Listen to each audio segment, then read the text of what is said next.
হাফিজিয়া ও এতিমখানা মাদ্রাসা কর্তৃক আয়োজিত ঐতিহাসিক তাফসিরুল কোরআন মাহফিলে উপস্থিত আছেন আজকের এই মাহফিলের প্রধান বক্তা, জননন্দিত নেতা, আন্তর্জাতিক খ্যাতিসম্পন্ন মুফাসসিরে কোরআন জনাব আমির হামজা সাহেব।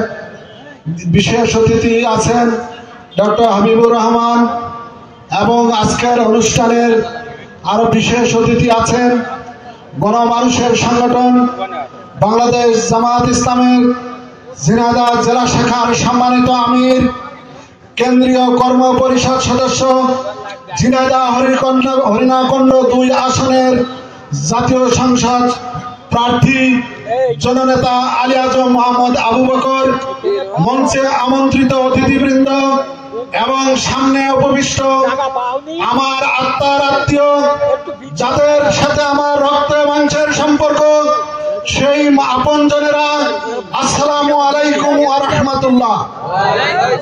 মহান রব্বুল আলামিনের দরগায় লাখ কোটি শুকরিয়া, যার একান্ত মেহেরবানিতে ঐতিহাসিক তাফসিরুল কোরআন মাহফিলে আমরা নির্ধারিত সময়ে উপস্থিত হতে পেরেছি।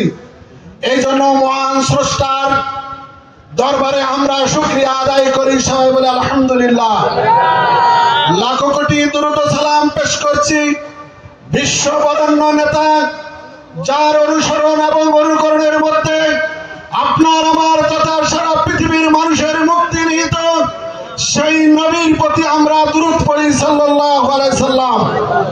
ইসলামের শুরু থেকে অদ্যাবধি ইসলামের সুমহান আদর্শকে মানুষের দ্বারে দ্বারে পৌঁছে দিয়ে মানবতার মুক্তির জন্য যারা জীবনকে অকাতরে বিলিয়ে দিলেন, সেই সমস্ত শহীদ ভাইদের শাহাদত কবুলিয়াতের কামনা করছি, সবাই বলে আমিন।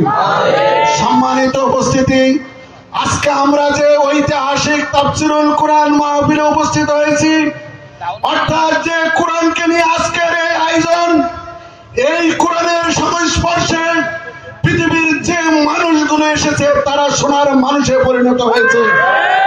পৃথিবীতে যতগুলো ধর্মগ্রন্থ আছে, এমন কোন গ্রন্থ নাই যে গ্রন্থের শুরুতে যিনি এই গ্রন্থের স্রষ্টা তিনি লিখে দিয়েছেন লা রাইবা ফি, অর্থাৎ এই গ্রন্থের মধ্যে কোনো সন্দেহ নেই। একমাত্র গ্রন্থ আল কোরআন, যার শুরুতে আল্লাহ রাব্বুল আলামিন ঘোষণা দিয়েছেন জালিকাল কিতাবু লা রাইবা, এই কিতাবের মধ্যে কোনো সন্দেহ নেই। এবং পৃথিবীর ইতিহাসে একমাত্র একটি গ্রন্থ যার লক্ষ লক্ষ হাফেজ পৃথিবীতে বিদ্যমান। সম্মানিত উপস্থিতি, এই গ্রন্থের স্পর্শে যারা পৃথিবীতে এসেছে তারা সোনার মানুষ হয়েছে। আর এই কোরআনের সাথে যে জাতি বিয়াদবি করেছে, এই কোরআনকে অবমাননা করেছে, তারা পৃথিবী থেকে ধ্বংস হয়ে গেছে। আমরা দেখেছি ইসলামের ইতিহাসে হযরত বেলাল রাদিয়াল্লাহু তাআলা আনহু, যিনি একজন হাবশী গোলাম ছিলেন, কিন্তু তিনি এই কোরআনের স্পর্শে আসার কারণে, রাসূলের আদর্শ অনুসরণ করার কারণে সোনার মানুষে পরিণত হয়েছে। সম্মানিত উপস্থিতি, যেই রাষ্ট্রের রাষ্ট্রনায়ক ছিলেন মুহাম্মদুর রাসূলুল্লাহ সাল্লাল্লাহু আলাইহি সাল্লাম, আর সেই রাষ্ট্রের অর্থমন্ত্রী ছিলেন হযরত বেলাল রাদিয়াল্লাহু তাআলা আনহু। যে মসজিদের ইমাম ছিলেন মুহাম্মদুর রাসূলুল্লাহ সাল্লাল্লাহু আলাইহি সাল্লাম, সেই মসজিদের মুয়াজ্জিন ছিলেন হযরত বেলাল রাদিয়াল্লাহু তাআলা আনহু। এভাবে আমরা ইতিহাসের পরতে পরতে পাতায় পাতায় দেখতে চাই, কোরআনের কাছে যারা ফিরে এসেছে তারাই পৃথিবীতে সোনার মানুষে পরিণত হয়েছে, সে জাতি উন্নত করেছে।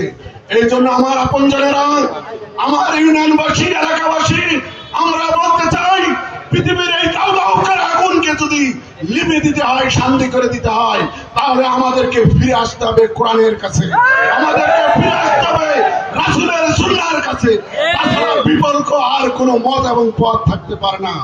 তাই আমি আজকে অধ্যায় তাফসিরুল কোরআন মাহফিল থেকে এই আহ্বান জানাতে চাই, আমার আপনজনেরা, আমার এলাকাবাসী, দেশবাসী, আসুন আমরা কোরআনের কাছে ফিরে আসি এবং আমাদের জন্য যে অনন্ত জীবন অপেক্ষা করছে, কঠিন শান্তি ও শান্তি আগুন আছে, তার হাত থেকে রক্ষা আমরা কোরআনের কাছে ফিরে আসি, রাসূলের কাছে ফিরে আসি, তাহলে আমরা আমাদের দেশে শান্তিতে ভরে দিতে পারবো।